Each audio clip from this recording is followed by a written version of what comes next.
Throughout the entirety of the MCU's Infinity Saga, there have been 11 years consisting of 23 movies. Every single one of these movies have been filled to the brim with Easter eggs and references to other movies within the MCU and the Marvel Comics universe as a whole.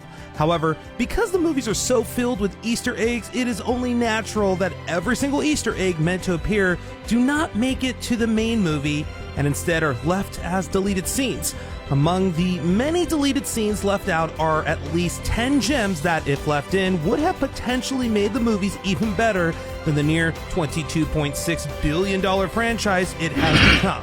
So, here are the top 10 most important deleted scenes that were left out of the theatrical releases of the MCU that, had they been left in, would have added to the overall story of the universe.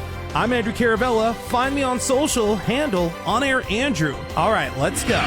At number 10, The Incredible Hulk, Capsicle. So, The Incredible Hulk was the second installment of the MCU in 08, wedged between 08's Iron Man and 09's Iron Man 2.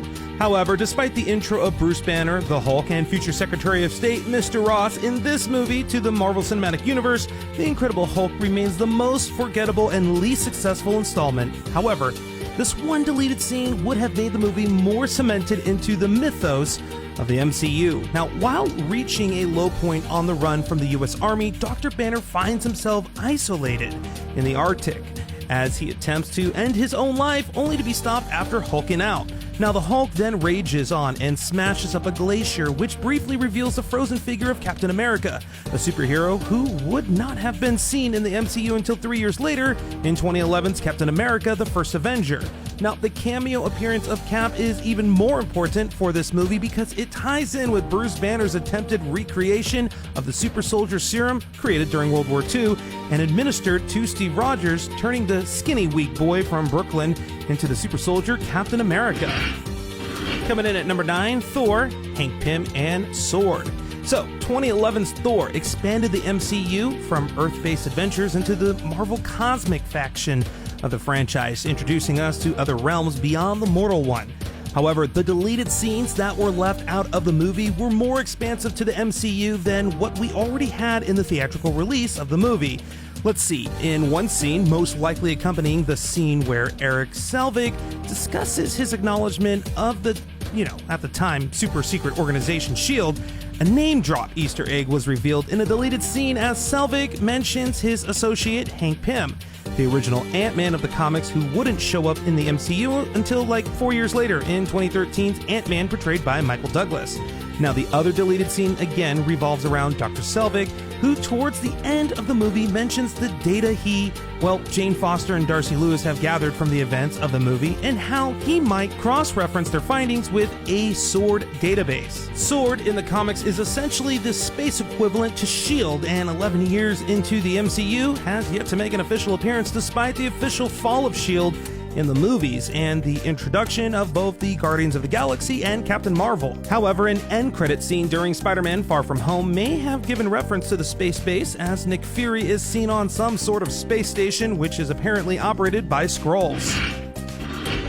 At number 8, Avengers Age of Ultron, Quicksilver Lives. Now, after a deal was struck between Fox and Disney to share Quicksilver and his sister, the Scarlet Witch, so that they could appear in both the former's X-Men movies and the latter's Marvel Cinematic Universe, so long as neither mentioned the other universe's existence, the introduction of the twins in 2015's Avengers Age of Ultron proved to be a fan-favorite moment. However, the apparent untimely demise of Quicksilver at the end of the movie proved to be the first major death in the Marvel Cinematic that stuck outside of the franchise's one-movie villains. Now, it has been confirmed by director Joss Whedon that there were several different takes of the ending to the movie that showed Quicksilver survive Ultron's onslaught. However, he chose to leave the climax as it was due to feeling audiences may feel cheated out of the epic end to what he believed to be a war movie, deciding to leave it to the Marvel Studios execs who weren't happy with the deal that was struck to split the character into an Avengers Quicksilver and a Mutant Quicksilver, with the latter already being established in 2014's X-Men Days of Future Past, portrayed by Evan Peters, and so decided to leave Aaron Taylor Johnson's version of the Speedster dead. Now let's take a look at Ant-Man, The 10 Rings Strike Back. So despite being one of the first groups of antagonists in the MCU that were responsible for kidnapping Tony Stark and effectively turning him into Iron Man, the Ten Rings as a terrorist organization have not really made much of an impact in the expansive MCU. With a faux appearance of the Mandarin in Iron Man 3, the Ten Rings symbol was used throughout the movie. However, the actual terrorist organization has never been seen properly since the first movie way back in 2008. So in the 2015 Ant-Man, the villain of the movie, Darren Cross, was interested in selling the Ant-Man technology for financial gain. While the theatrical release of the movie showed him already selling to Hydra, a deleted scene would have seen a bidding war that also involved the Ten Rings wanting a piece of the action. While Hydra would have apparently always won, it would have been a great way to bring back the terrorist organization, particularly after their controversial representation in 2013's Iron Man 3. Fans will have to wait and see how they fare in the upcoming Shang-Chi and the Legend of the Ten Rings. Number 6, Guardians of the Galaxy Volume 2, The Truth About Stan. So the late great Stan Lee was famous to mainstream audiences who may not be familiar with Marvel Comics, as appearing as a cameo in almost every single Marvel movie from 2000's X-Men to 2018's Avengers Endgame, and even appearing in animated movies under the Marvel banner. His appearances throughout the MCU seemed just like every other cameo until we got to 2017's Guardians of the Galaxy Volume 2, where we learned of the possibility that every cameo may in fact have been Stan Lee portraying the same character. Now, in the theatrical release, we briefly see Stan as an astronaut telling the Celestial Watchers his story, including one time when he was a FedEx man, referencing the end of Captain America Civil War. However, in a deleted scene, he mentions another time in his life when he was a World War II vet. Not only does this throw back all the way to Captain America, the first Avenger, but also rings true with the real Stan Lee's own history of being a World War II vet, thus suggesting that Stan Lee's character in the MCU is actually Stan Lee. Number 5, SpiderMan Homecoming. Miles, is that you? Despite only having a minor appearance in Spider-Man Homecoming, Donald Glover left an impression, even in the theatrical release, among comic book fans, as he portrayed Aaron Davies, who is the uncle of Miles Morales and also is the villainous Prowler. Now, we may not have had any further reference to Miles Morales in the movie to that, but in a deleted scene, we see Aaron struggling to free himself from the webbing that Spider-Man has trapped him in after gathering info on the Vulture, but eventually giving up and calling his nephew Miles to cancel their plans.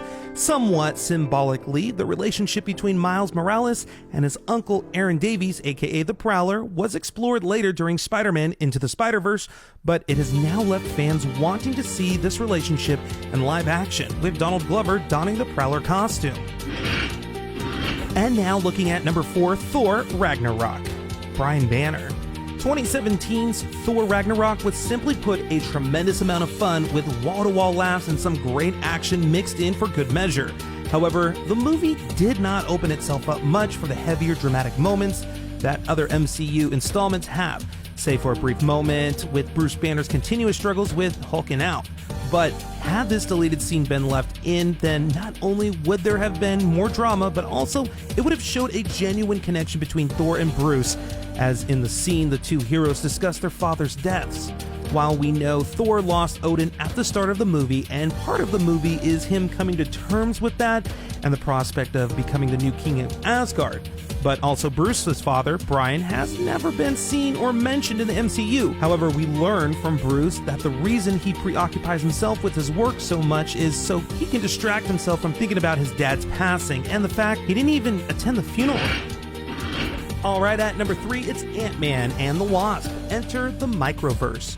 Despite being heavily teased in the first movie, the promotions for and throughout the second movie, Janet Van Dyne's time in the Microverse was not really explored as fully as fans may have thought it would have been. Upon reuniting with her husband, Janet informs Hank that she has been evolved by the quantum realm and now has powers. This is all we know of her time, and it had been decades since her becoming trapped there. However, during a deleted scene, there is mention by Janet of other civilizations in the quantum realm. Although not a massive explainer as to the life forms and regions of the quantum realm that audiences heard exposition over, the scene does at least show us something new within the quantum realm and wouldn't have taken long to have just left in the movie. Coming in at number 2, Avengers Endgame, Exit Gamora. The level of epicness and emotion that exuded from Avengers Endgame is enough to make anyone believe that surely nothing could have been left out of the theatrical cut. However, they could be wrong. In the deleted scene, which extends into the direct follow-up of Tony's death surrounded by his loved ones, all of the heroes bend the knee as a sign of respect to honor the fallen hero. Every hero except Gamora, who, after coming to 2023 from 2014, along with Thanos and Nebula, she decides to skulk off and is seen running into the distance. Not only does this add to the emotion of losing another hero after just getting her back, but also adds to the query fans had of where Gamora disappeared to prior to Tony's funeral and Star-Lord attempting to track her before the Guardians and Thor set off. And at number 1, it's Spider-Man Far From Home, Money Troubles. Now, the MCU version of Spider-Man may be the most faithful version of the character in the comics compared to his previous 2 incarnations. However, the one thing that remains missing is the comic book version's constant troubles with his finances. This may be because we have never seen this Peter Parker prior to his partnership with billionaire Tony Stark, who pretty much financed his superhero antics. However, a deleted scene from the latest MCU Spidey movie would have shown Peter resorting to selling his Star Wars collectibles in order to finance his European vacation. Don't you just love how Disney inserts their other properties into franchises? Yeah, smooth move. Anyways, moving on. Not only would this scene have highlighted more real-world qualities that the web-slinger has, but also it would have shown personal growth in the character who is shown to love Star Wars, and that now Tony's dead, he wants to make his own money without relying on his aunt.